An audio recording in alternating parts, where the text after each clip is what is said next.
Vamos a hablar entonces acerca de esta materia que es tan importante sin duda y que tenemos que cuidar sobre todo todos en realidad. En este caso estoy con el doctor Mirko Mantilla, quien es neurocirujano, a quien le doy la bienvenida. Fecha importantísima para la ciencia, doctor, para la medicina, también para todos los humanos. Sí, muchas gracias. Evidentemente se celebra esta semana, la Semana Mundial del Cerebro. En realidad ya hace muchos años atrás es una fundación, la Fundación Dana, una fundación de Estados Unidos y después una fundación Dana que también se ha creado en Europa. Entonces se ha definido que la segunda semana de marzo es la Semana Mundial del Cerebro. ¿Con el objetivo de qué? Con el objetivo de promocionar todo lo que es el cerebro y sobre todo prevenir enfermedades que afecten al sistema nervioso central. Qué importante. Ahora vamos conociendo, por favor, un poquito, vamos a retar a nuestro cerebro a que vaya adquiriendo estos conocimientos también, doctor. ¿Qué son las enfermedades? ¿Cuáles son las enfermedades que podrían afectar al cerebro? ¿Cómo prevenirlas, por ejemplo? Bueno, son muchas las enfermedades que pueden afectar al cerebro, dependiendo un poco también del tema de la edad, ¿no es verdad? En personas jóvenes, la afectación más frecuente obviamente es el dolor de cabeza, la cefalea. ¿Quién no ha tenido dolor de cabeza? O sea, tensional, y si son mujeres, la mayoría de los dolores de cabeza son secundarios a la migraña, ¿no? Entonces, esa es la patología más frecuente, digamos, en personas jóvenes, y después vendría el traumatismo cráneoencefálico también, por el tema de accidentes de tránsito y todo, el cerebro puede verse dañado en ese tipo de circunstancias.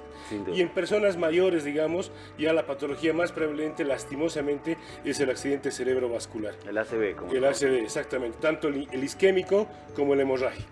Ahora, doctor, hay muchos factores que van incidiendo en esta situación. Uno dice, tengo dolor de cabeza. Cuando es constante, tiene que llamar mucho la atención. Exactamente. Y eso es justamente lo que en esta semana se quiere concientizar a los pacientes, porque, como tú dices, muchos pacientes o muchas personas dicen, tengo dolor de cabeza, se me va a pasar, y no le dan la debida importancia. Entonces, un dolor de cabeza puede ser una cuestión banal, pero también puede ser una cuestión que nos está informando de una patología grave a nivel del cerebro. Entonces, recomendamos a toda la población que tenga dolor de cabeza, tiene que tener una valoración por un especialista, o neurólogo o neurocirujano, y más aún contar con un estudio imagenológico que en este momento es muy accesible en nuestro medio. Qué maravilla, de verdad. Vamos a hablar un poquito más adelante de la campaña que ustedes van a desarrollar, pero voy a ahondar en este tema. Por ejemplo, del dolor de cabeza, doctor. A veces hacemos que se nos pase con una pastilla, con una aspirina, decimos muy comúnmente, o con cualquier otro fármaco. Y pensamos que es la solución, pero solo estaríamos ocultando a veces lo que hay por detrás. Exactamente.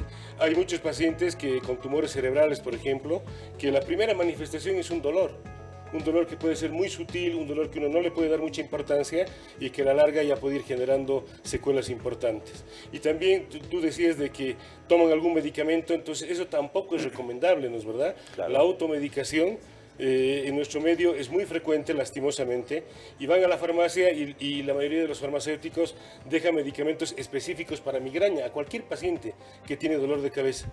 Y lastimosamente esos medicamentos que son específicos para migraña son medicamentos que son peligrosos, porque son vasoconstrictores cerebrales y hay que tomarlos 3 veces máximo a la semana.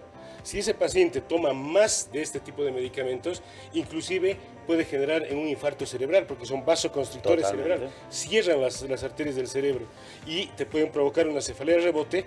O sea, el medicamento es para el dolor de cabeza, pero si lo tomas de manera muy seguida, el mismo medicamento genera dolor de cabeza y a la larga puede tener una complicación seria como es el infarto cerebral. Además, doctor, esto no está de más mencionarlo. Lo que a mí, en caso de que yo tuviese o padeciese migraña, lo que a mí me hace bien no es útil tampoco para una persona de al lado, vale decir, cada persona con su migraña, cada persona con sus fármacos. Exactamente. Es por eso que hay una variedad de fármacos para migraña, una variedad de fármacos para la epilepsia, una variedad de fármacos para todo tipo de patología. Entonces nosotros como especialistas, ¿qué es lo que tenemos que hacer? Determinar cuál es el mejor fármaco para cada paciente. Como tú dices, un determinado medicamento puede ir bien en la mayoría de los pacientes, pero no en todos. Exacto. Entonces, a determinados pacientes hay que ir cambiándole la medicación hasta encontrar cuál será el mejor medicamento para ese paciente en especial. Ahora bien, doctor, hay factores que con los tiempos han debido aumentar seguramente los índices de patologías cerebrales, llámese el estrés, por ejemplo. Exactamente, sí. El estrés básicamente puede provocar un daño a nivel cerebral a la larga. El estrés condiciona, por ejemplo, la liberación de cortisol, que es una hormona conocida como la hormona del estrés. Y ese cortisol lo que hace es disminuir los niveles de serotonina. El cerebro funciona básicamente por mecanismos eléctricos y mecanismos químicos, neurotransmisores. Entonces, si disminuye el nivel de la serotonina, el paciente va a tener depresión, va a tener estados del ánimo alterados, va a tener irritabilidad y va a tener ansiedad.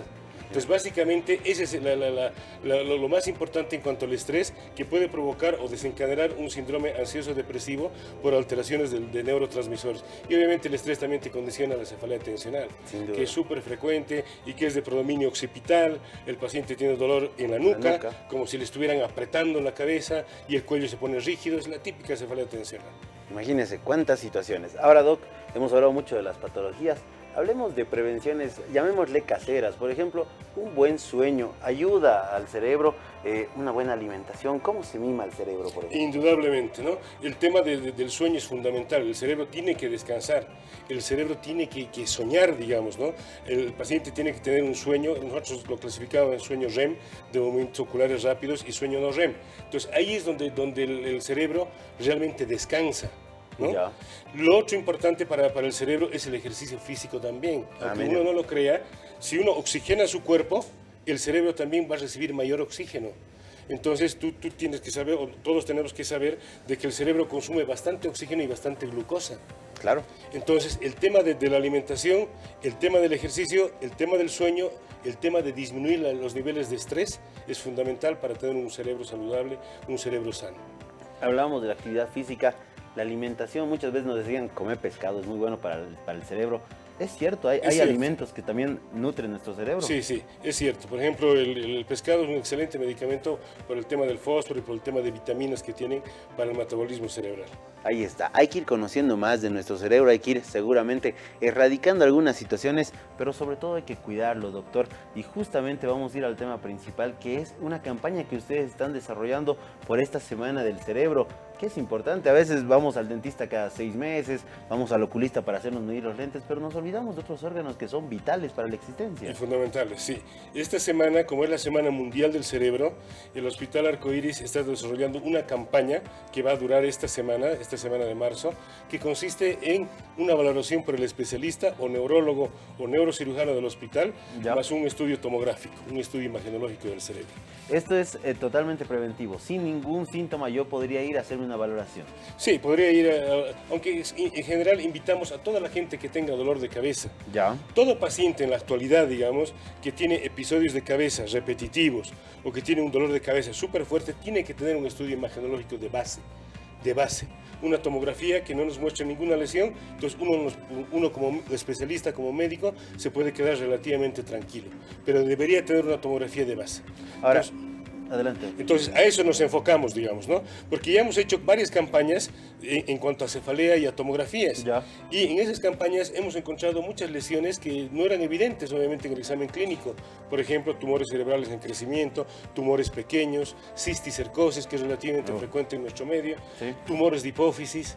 Entonces es una campaña que ha tenido mucho beneficio para los pacientes, porque no es lo mismo tratar una lesión que está comenzando a crecer, digamos, Claro. en el caso de un tumor, por ejemplo, o un tumor que ya está avanzado y que obviamente ya la cirugía puede tener sus riesgos, sus complicaciones y el paciente puede tener secuelas. Ahora, bien, doctor, esta campaña está abierta para todo público, pero ¿de qué edad es lo más recomendable que ya tengamos una conciencia justamente de cuidar nuestro cerebro con controles recurrentes? Yo diría que a partir de los 15 años. No. En el caso, por ejemplo, de la migraña puede iniciarse a partir de los 8, 9 años, Sí. la migraña. Entonces, esos niños que tienen el dolor de cabeza típico de migraña, igual deberían tener una tomografía de base. Entonces uno ahí se queda relativamente tranquilo y ya va haciendo sus tratamientos en cuanto a la clínica que presente. Ahora, hablemos un poquito más específico de la migraña. Yo, por ejemplo, tengo un caso de migraña en la familia que nos contaba que en un principio solamente veía como unas estrellitas a los lados. Estos ya son sintomatología propia de la migraña. Sí, sí, sí. La migraña básicamente se debe al cambio de calibre de las arterias. Las arterias tienen un determinado calibre. Entonces, en la migraña, las arterias se hacen más pequeñas, se hacen más grandes. Entonces, ese cambio de calibre de las arterias es lo que genera toda la clínica típica de migraña. ¿Cuál es la forma de presentación clásica? El paciente o la paciente tiene un dolor hemicráneo. le duele la mitad de la cabeza, que puede ser del lado derecho o del lado izquierdo, o puede ser alterno también. Un día le duele del lado derecho, otro día del lado izquierdo. Lo típico, que el dolor sea como un latido, cefalea de tipo pulsátil, asociada justamente a lo que tú decías, alteraciones visuales, lucecitas, fotopsias, alteraciones de sensibilidad, se adormecen las manos, se adormecen los pies, se adormece la cara, se acompaña casi siempre de náuseas, de vómitos, tiene tendencia familiar, por eso nosotros siempre que el paciente viene con estas características de dolor de cabeza, nosotros preguntamos, ¿y su familiar, su mamá, papá, hermanos? Hay pacientes que tienen jaqueca, migraña, parecido, entonces eso ya nos orienta al diagnóstico clínico de la migraña. Mire que nos ha dado muy buenos tips. Entonces, aquellos que tengan dolor de cabeza, que vean algunas lucecitas, que tengan parientes con migraña, pueden ir a esta campaña, aprovechar la situación, que seguramente los precios ya conocemos del Hospital Arcoíris van a estar accesibles al bolsillo de todos. Así es. Invitamos nuevamente a la población que pase al Hospital Arcoíris, va a tener la valoración por el especialista y una tomografía de cráneo simple a precios muy accesibles. Durante esta semana. Durante esta semana, que es la Semana Mundial del Cerebro. Semana Mundial del Cerebro, como ustedes han visto en la nota, entonces hemos aprendido mucho. Estamos celebrando los avances en cuanto a la evolución de la ciencia del cerebro también. Así es, porque hay muchos campos que explorar en el cerebro. Seguro. El cerebro es un órgano muy complejo que todavía sigue siendo investigado y hay mucho por hacer todavía. Por ejemplo, cómo mantener la integridad funcional de una neurona, evitar la demencia, evitar enfermedades degenerativas, el Parkinson, el Alzheimer, por ejemplo. O lo último que se está investigando es la regeneración neuronal, cómo volver a hacer caminar a un paciente que está parapléjico, etc. Ahí está, tanto de qué hablar de verdad en materia de salud, más en esta Semana Mundial del Cerebro. Así que, doctor, felicidades seguramente por usted, parte de la investigación del cerebro y de aquellas personas que nos ayudan a cuidarlo. Y nosotros, los que ya estamos, me sentí tarde, doctor, a los 15 decía que hay que comenzar con esta situación. Entonces, es que hay dolor de cabeza, ¿no? Claro, yo ya tengo 30 y tantos, entonces ya tengo que comenzar también a pensar, me duelen las noches, duermo lo suficiente, tengo un pariente con migraña, entonces a sumarnos a cuidar el cerebro. Exactamente. Aprovechemos la campaña también. Pues. Aprovechemos la campaña. En el Hospital Arcoíris para hacer los estudios correspondientes. Ahí está. Le agradezco entonces. Nos ha acompañado el doctor Mirko Mantilla en esta oportunidad, neurocirujano, para hablarnos de la importancia de cuidar, prevenir y también cuando ya esté enfermito, de cómo tratar el cerebro.